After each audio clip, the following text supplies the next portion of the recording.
علیہ السلام سے جب پوچھا گیا کہ حضور سب سے بڑا گناہ کون سا ہے، تو آقا کریم علیہ الصلوۃ والسلام نے فرمایا کہ سب سے بڑا گناہ یہ ہے کہ ان تجعل للہ ندا، کہ تو اللہ کے ساتھ کسی کو شریک ٹھہرائے، وہو خلقک، حالانکہ اس نے تجھے پیدا کیا، تجھے تخلیق کیا اور تو اس کا شریک بنا کے بیٹھ جائے، کہا یہ سب سے بڑا گناہ ہے۔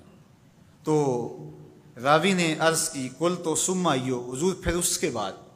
تو آقا کریم نے فرمایا ثم ان تقتل ولدک خشیۃ ان یطعم معک، تو بچے کو اس لیے قتل کر دے کہ یہ کس طرح میں اس کو پال سکوں گا، بچے کو ضائع کر دینا، اس کو قتل کر دینا۔ اللہ فرماتا ہے نحن نرزقکم وایاہم، ہم تمہیں بھی رزق دیتے ہیں ان کو بھی دیں گے۔ تیسری بات حضور نے فرمایا ان تزانی بحلیلۃ جارک، آپ ہمسائے کی بیوی کے ساتھ بدکاری کریں تو یہ بڑے گناہوں میں سے۔ ہمسایہ ماں جائے کی طرح ہوتا ہے، اس کی دیوار سانجھی ہوتی ہے، اس کی عزت سانجھی ہوتی ہے، اور اگر کوئی شخص طاق میں رہے اور ہمسایوں کے گھر گھس کے ان کی آبرو ریزی کر دے تو یہ تین بڑے گناہ جو ہیں ان میں سے ایک بڑا گناہ اللہ کے محبوب علیہ السلام نے ارشاد فرمایا۔ حضرت عبداللہ ابن مسعود رضی اللہ تعالی عنہ سے یہ روایت مروی ہے کہ لا احد اغیر من اللہ عز وجل، اللہ سے زیادہ کوئی غیرت مند نہیں ہے، اللہ سب سے زیادہ غیرت مند ہے، اور اس کی غیرت کا تقاضا یہ ہے وَلِذَالِكَ حَرَّمَ الْفَوَاحِشَ مَا ظَهَرَ مِنْهَا وَمَا بَطَنَ، کہ اس نے بے حیائی کو چاہے وہ پوشیدہ طور پہ کی جائے یا اعلانیہ طور پہ کی جائے اس کو پسند نہیں کیا، اور اس نے منع کر دیا اور لوگوں کو روک دیا، حرام قرار دے دیا، اس لیے کہ وہ خود غیرت مند ہے۔ غیرت مند مالک غیرت کا سبق دیتا ہے اپنی مخلوق کو۔ اللہ تعالیٰ قرآن مجید میں ارشاد فرمایا وَلَا تَقْرَبُوا الْفَوَاحِشَ مَا ظَهَرَ مِنْهَا وَمَا بَطَنَ، فحش کام کے قریب نہ جانا، وہ اعلانیہ طور پہ کرو یا وہ مخفی طور پہ کرو۔ تو مفسرین نے لکھا کہ جو بدکاری ہے وہ مخفی فحش ہے، اور شراب نوشی یہ اعلانیہ فحش ہے۔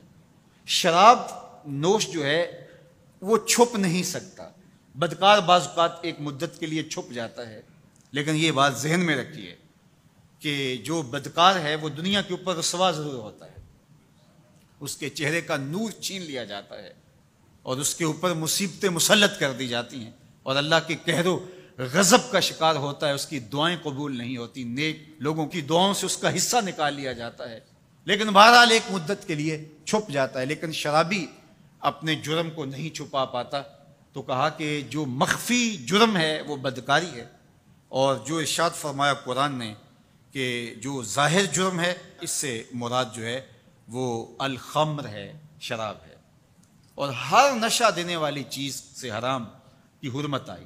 کل مسکر خمر وکل خمر حرام، فرمایا ہر نشہ آور چیز شراب ہے اور ہر شراب حرام قرار دے دی گئی ہے۔ اب یہاں بھی لوگ دلیلیں لے کے بیٹھ جاتے ہیں، میاں وہ بھی ایک مشروب ہے، اس سے کیا فرق پڑتا ہے؟ میاں جب رب نے کہہ دیا تو بات ختم ہو گئی۔ ایک یہودی کے پاس ایک مسلمان مہمان ٹھہرا تو اس نے انگور پیش کیے، تو اس نے بڑے شوق سے لیے، تو تھوڑی دیر کے بعد وہ شراب لے آیا۔ اس نے کہا استغفر اللہ، میں مسلمان ہوں، میں شراب نہیں لیتا۔ تو اس نے ہنس کے کہا یہ جو انگور آپ نے کھائے ہیں شراب اسی سے کشید ہوتی ہے۔ تو اس مسلمان نے کہا کہ آپ کی اہلیہ کدھر ہے؟ تو اپنی اہلیہ کو بلا لایا، تو کہا آپ کی کوئی اولاد بھی ہے؟ کہا ہاں میری بیٹی ہے، اس کو بھی بلا لاؤ۔ تو اس کو بھی بلا لایا۔ جب دونوں آ کھڑی ہوئی تو کہا کہ یہ حلال ہے تیرے لیے اور یہ بیٹی اسی کی ہے، اور یہ حلال نہیں ہے۔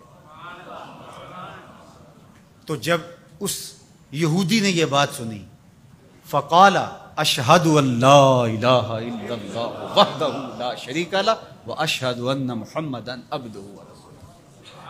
کہا اتنی خوبصورت دلیل، اتنی خوبصورت دلیل۔ کہا انگور سے شراب نکلی ہے تو شراب حرام کیوں، انگور حلال کیوں؟ تو کہا مجھے یہ بتاؤ کہ تمہاری بیوی تمہارے لیے حلال ہے، تمہاری بیٹی تمہارے لیے حرام کیوں؟ کہا بات سمجھ میں آ گئی۔ تو میرے رب نے بعض کا تو اس کی حکمتیں ہمارے علم میں نہیں ہوتی، اور حکمت نہ جاننے کی وجہ سے ہم کہتے ہیں کہ یار یہ بات سمجھ میں نہیں آتی۔ یہی تو ہمیں بتایا گیا کہ جو سمجھ میں آئے اس کو بھی ماننا ہے، جو نہیں سمجھ میں آئے اس کو بھی ماننا ہے۔ ہم جنت کو مانتے ہیں نا، دیکھا ہے، یا رب کو مانتے ہیں، دیکھا ہے، وہ سمجھ میں آتا ہے، تو دل میں تو آتا ہے، سمجھ میں نہیں آتا۔ میں جان گیا بس تیری پہچان یہی ہے۔ ہم تو سب سے بڑی حقیقت کو بغیر دیکھے مانتے ہیں، بغیر سمجھے مانتے ہیں۔ ادراک فہم کی حدود سے ورا ہے، عقل و خرد کے دائروں سے ورا ہے، لیکن اس حقیقت کو ہم مانتے ہیں تو اس کے کہے ہوئے کو کیوں نہیں مانتے؟